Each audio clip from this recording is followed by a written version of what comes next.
தமிழக வெற்றி கழகத்துக்கு ஒரு புதிய கட்சி ஒரு கட்சி ஆதரவு கொடுத்திருக்காங்க. அது எந்த கட்சின்னா, பண்ருட்டி ராமச்சந்திரன் அவர்கள் புதிதாக ஒரு கட்சியை தொடங்கியிருக்காரு. அந்த கட்சி தமிழக வெற்றி கழகத்துக்கு ஆதரவு கொடுப்பாங்க அப்படிங்கிற ஒரு அறிவிப்பை அறிவிச்சிருக்காங்க.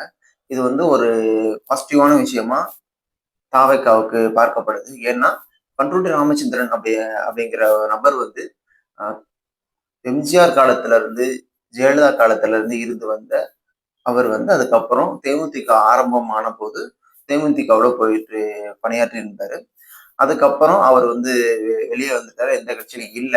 இப்போ அவர் புதிதாக ஒரு கட்சியை தொடங்கி அந்த கட்சிக்கு தமிழக வெற்றி கழகத்துக்கு ஆதரவு நான் கொடுக்குறேன். இந்த தேர்தல்லையும் சரி, அதாவது அதாவது அரசியல் செய்வோம். இந்த 2026 சட்டமன்ற தேர்தல்ல. ஆனா தேர்தல்ல நாங்க பங்கேற்க மாட்டோம்.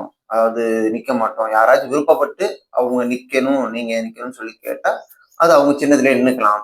அப்படிங்கிற மாதிரி விஷயத்த பண்ருட்டி ராமச்சந்திரன் அவர்கள் சொல்லியிருக்காங்க. இது விஜய் அவர்களுக்கு ஒரு பாசிட்டிவான விஷயம் தான். ஏன்னா ஒரு பழம்பெரும் ஒரு அரசியல்வாதி தவேகாவுக்கு ஆதரவு கொடுக்கிறது பெரிய பலம். அவர் சொன்ன விஷயம் என்னன்னா, தவேகாவுக்கும் திமுகவுக்கும் தான் போட்டி. இதுல அதிமுக தன்னுடைய நிலையை இழந்துருச்சு. 2ஆம் இடத்துக்கு விஜய் அவர்கள் தான் வர்றாங்க.